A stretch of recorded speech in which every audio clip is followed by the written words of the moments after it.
Antique cast iron bell value, markings and types guide. Does an old cast iron bell give you nostalgia?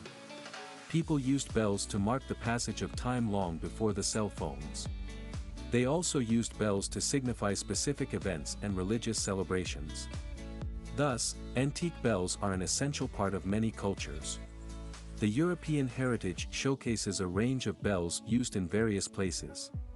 There are church bells, farm bells, fire bells, dinner bells, and school bells, among others. The materials used to make bells were mostly bronze and molten copper until the iron bell was introduced. Although we no longer use bells, antique cast iron bells are still valuable. Collectors from all over the world are interested in these early bells. If you are someone interested in old iron bells, this article is for you. Stick with us to learn about the history of antique cast iron bells, their types, markings, and present-day value. We will also guide you on how to restore your antique cast iron bells to ensure they do not rust and lose their value. What are cast iron bells? Cast iron bells are made from molten iron. Before iron, pottery and metals like copper and bronze were used to make bells. However, there came a time when the need to make giant bells emerged. People tried discovering ways to make larger bells that were unique in style and shape. That is when the cast iron technique became popular. The old Chinese technique of pouring molten iron into molds was used to create bells of different shapes and sizes. History of cast iron bells. The history of bell making dates back to 2000 B.C. It was first practiced in East Asia and then used in Europe around the 4th or 5th century B.C. The large bells were made in foundries for use in various spaces. Archaeological excavations have revealed church bells, farm bells, fire bells, school bells, train bells, and even household bells. The John Taylor and Company and Whitechapel Bell Foundry were early bell foundries in Britain. These foundries have signs of furnaces which proves the use of the bell casting method in the earliest of times. In other parts of the world, some foundries are still active in creating bells. They use either 19th century practices or modern foundry techniques. However, these bells are mainly used for decorative purposes to appreciate the old times. How cast iron became the preferred metal for bells. Iron was not the first metal of choice for bell casting. Bells were initially made out of an alloy consisting of bronze to produce a consistent sound. People started experimenting with other metals when the need for more enormous bells arose. They tried to create different shapes and sizes of bells, which led to the discovery of newer materials and bell-making methods. The experimentation resulted in the use of a new alloy of tin and copper. Other metals used to make bells included brass, silver, and gold. It is said that rich people threw coins inside the furnace when manufacturers prepared the bells. However, there is no authentic evidence for this. Bell manufacturers landed on using molten iron in the 13th century B.C. They discovered that using cast iron to make bells yielded heavier bells in all shapes. These early cast iron bells weighed more than 150 kilograms. After 1000 AD, iron bells became the talk of the town, leaving behind all other bells. Casting process of iron bells. The casting process for iron bells has remained the same over the ages. The general method is to cast the bell mouth down in a mold consisting of two parts. The first part is called the core, and the second is the mantle placed above the core. The molten metal is poured into the air space created between them. There should be no overflow, as this is dangerous and can degrade the bell's sound properties. The four main steps of the casting procedure are described below. Measuring and templating. The first step is to calculate the exact profile of the bell. This measurement is done to accurate specifications with the help of templates. Mold construction. The second step is creating the molds for the bells. The exact molds are designed for the inner and outer sides of the bell. This is also called a false bell, which is then dried in a kiln. The bell makers can proceed to the casting stage when the mold is dry. Pouring metal. The outer and the inner mold are clamped together to create a space for pouring metal. The liquid metal is first skimmed to remove any impurities. Then, this metal is poured into the mold. Keeping the temperature high at this stage is crucial. This high temperature makes the pouring process extremely dangerous. Cooling and removing the bell. After the metal has completely cooled down, the mold is removed. The new cast bell is carefully extracted from its case. Bells take different times to cool down, depending on their size. Small bells, less than 500 pounds, can be extracted the following day. However, a larger bell may take up to several days to cool down completely. Cast iron bell sizes. There are many types and styles of old cast iron bells. They were distinguished based on their sizes and utility. Iron bells were used from public buildings to households. The primary purpose of the bells was to summon or alarm people. The larger the bell, the greater the sound. Church bells. Church bells were common in European culture. Christians have been using bells in churches since 400 A.D. The old bells in many churches were made huge to make them louder. The prominent cathedrals and churches had bells weighing almost 5,000 pounds. The diameter of a church bell ranges from 27 to 62 inches, depending on how loud it is. People installed smaller church bells in chapels to summon the crowds. Later, the bells were fine-tuned by varying their length and thickness to create different sounds. Antique farm bells. A farm bell was a crucial part of farming in Nordic countries and early America.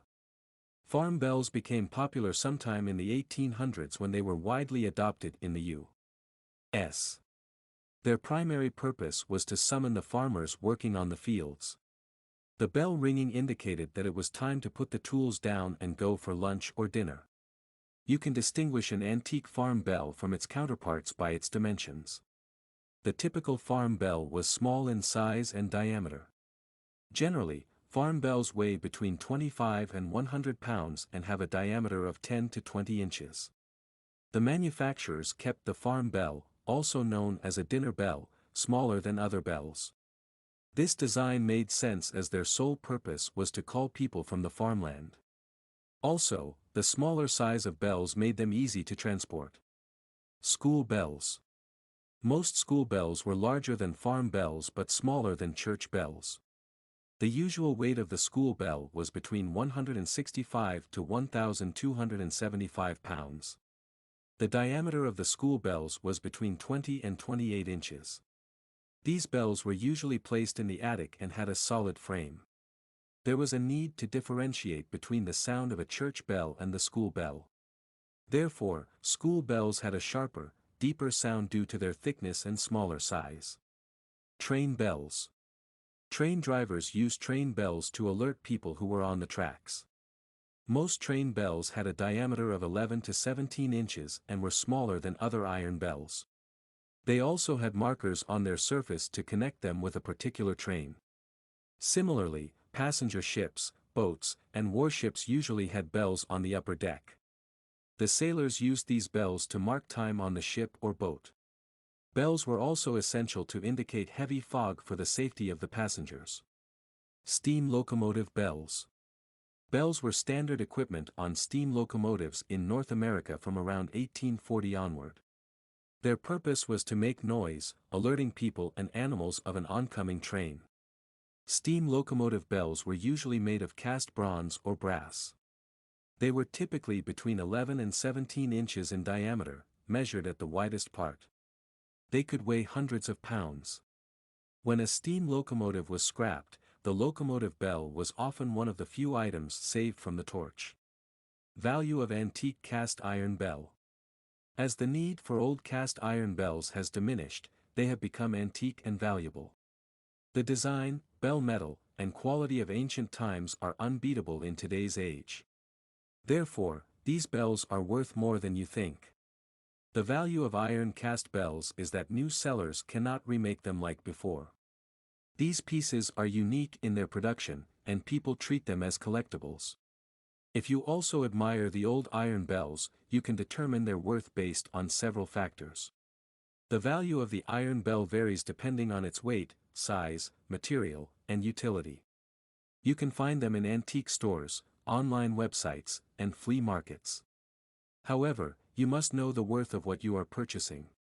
Here are some guidelines to help you determine the value of an old iron bell. Value based on size. The value of bells depends on their size. The giant bells are worth more than the smaller ones. The large diameter and overall length can make a bell more valuable. Here are some examples. Dinner bells. Dinner bells were small bells used to summon the family for dinner. They were also available in handheld sizes. These small sizes have made dinner bells cheaper than other bells. If you are looking to buy your first antique cast iron bell, then dinner bells are an excellent choice. Antique cast iron dinner bell, listed for $38.95 on Etsy. Farm bells. Farm bells were installed at farms to call workers from the fields. Since these bells are generally more significant than the average household bells, they are worth more. They were also larger as their sound needed to reach far away. Vintage-style large farm bell listed for $103 on eBay. School bells. School bells are large bells that usually come with a frame. They are heavier and were used more than the other bells. They are priced higher due to their weight and sharp sound. Antique cast iron 19th century school bell, listed for $600 on eBay. Church bells. A church bell is quite heavy with a large diameter. An antique church bell is usually sold for above $500. You will have to spend more to get a good deal on these original vintage pieces. Large cast iron church bell with frame, listed for $2,300 on eBay. Value based on design. The value of bells also depends on their design. Vintage bells with various design elements usually cost more. The more intricate the design, the higher the value. It is common to see animals such as horses, bears, and birds in the designs of antique bells. Decorative bell with a mounted horse design, listed for $99 on Etsy. Value based on manufacturers. The bells made by some famous old manufacturers are considered more valuable based on their production year. One such manufacturer is McShane Bell Foundry. They have been in operation since 1856 making large bells. The bells made by this foundry are sold for more than $2,000. The heavier models can even cost you up to $15,000. Pre-owned church bell by McShane Bell Foundry, listed for $9,000 on eBay. Another famous old brand is C.S. Bell and Hillsborough. They were also in operation in the 1800s, and their bells are very valuable. If you do not own a church or a museum, these pieces will not be of any interest due to their larger-than-life sizes. How to identify antique bells. Antique cast iron bells can be a great addition to your collection if you are an enthusiast of old collectibles. But it is best to be careful when identifying an original vintage piece. It is easy to confuse rustic-looking bells with genuine antique ones. To ease the selection process first, you need to know the parts of an old bell. If you can identify the parts accurately, then you can move on to judging their authenticity. Parts of a cast iron bell. Crown. The crown is the curved piece placed at the top of the bell. It helps to suspend the bell through a chain or a rope. The crown is the curved piece placed at the top of the bell. It helps to suspend the bell through a chain or a rope. Head. The head of the bell lies between the shoulder and crown. It is also located on the top of the bell. The head of the bell lies between the shoulder and crown. It is also located on the top of the bell. Shoulder. The shoulder is located just below the head of the bell. It is a curved portion in the upper area of the bell. The shoulder is located just below the head of the bell. It is a curved portion in the upper area of the bell. Waist. The waist is the central part of any bell. The waist is where bells are flared outwards to take a traditional shape. The waist is the central part of any bell. The waist is where bells are flared outwards to take a traditional shape. Mouth. The wide circular open section used to ring the bell is called its mouth. The wide circular open section used to ring the bell is called its mouth. Lip. The mouth's edge is called the bell's lip. The lip usually has a decorative touch. The mouth's edge is called the bell's lip. The lip usually has a decorative touch. Bead line, the raised line around the bell body is called the bead line. The bead line has no specific function in the bell ringing but is simply a decorative component. The raised line around the bell body is called the bead line. The bead line has no specific function in the bell ringing but is simply a decorative component. Sound ring, the area between the bead line and the lip is called a sound ring or sound bow. The area between the bead line and the lip is called a sound ring or sound bow. Clapper, as the name suggests, this part is used to ring the bell. The clapper is hanging inside the bell, which produces the sound upon striking it. As the name suggests, this part is used to ring the bell. The clapper is hanging inside the bell, which produces the sound upon striking it. Yoke, the yoke is the piece from where the bell is hanged. Authenticating an antique bell is difficult. Always ask the seller questions about the bell's history. Good sellers will answer all questions thoroughly and will never try to change the subject. Now that you know about parts of a traditional bell, consider the following points when authenticating an antique iron bell. Bell markings. As we mentioned, old manufacturers' bells are worth more than others. Therefore, you should look for the bell markings before buying a bell. The markings on the bell are generally present on either side of the yoke. You can check these markings to make sure that the bell is actually antique and produced by a famous manufacturer. Casting line. Another critical thing to check is the casting or parting line in the bell. There should not be any casting line visible in the bell. You can safely assume that the bell is not authentic if it has a casting line. Original cast iron bells were made as a single piece and thus, did not have any parting or casting line in them. Edges of the bell. The edges of the bell are also important when determining its authenticity. Since we are talking about bells over 100 years old, the edges should not be sharp. Due to time, the edges of original bells are usually soft and irregular. Newer bells will have sharp edges that show no deterioration. It could also be the case that the manufacturer has tried to make them irregular on purpose. Therefore, you must inspect them closely and decide according to your best judgment. Body of the bell. The last thing you need to inspect closely is the bell's body. Antique bells clearly show marks of casting and may even be asymmetrical. The body should show signs of wear and tarnishing. The decorative ridges should also be heavily worn. Look for these characteristics to determine the originality of any antique cast iron bell. If the bell lacks any of the characteristics mentioned above, it is probably a fake or a recast, making it less valuable. Cast iron bell restoration. Once you have found the antique bell in your desired shape, it is necessary to restore and protect it. If you take care of them, they will be worth more in the future. You must clean your bell to protect it from moisture, which can cause rust. Here are some steps you can take to protect your cast iron bell. Clean the bell properly but not in a harsh way. You need to preserve its coating. Do not give your bell a new coating, as this will decrease its value. Clean the inner and outer regions of the bell with warm water. Use the wire brush to remove the dirt and rust off the bell. Take a mild detergent to clean the body of the bell. It is better to first test the solution on the inner surface to ensure it does not ruin the old metal. Scrub the surface gently to avoid ruining the patina that has formed on the bell's surface. Rinse it off with the use of warm water. Finally, take a microfiber cloth and dry the bell. Once the cleaning process is complete, you must regularly wipe off the built-up dust with a soft cloth. Key takeaways.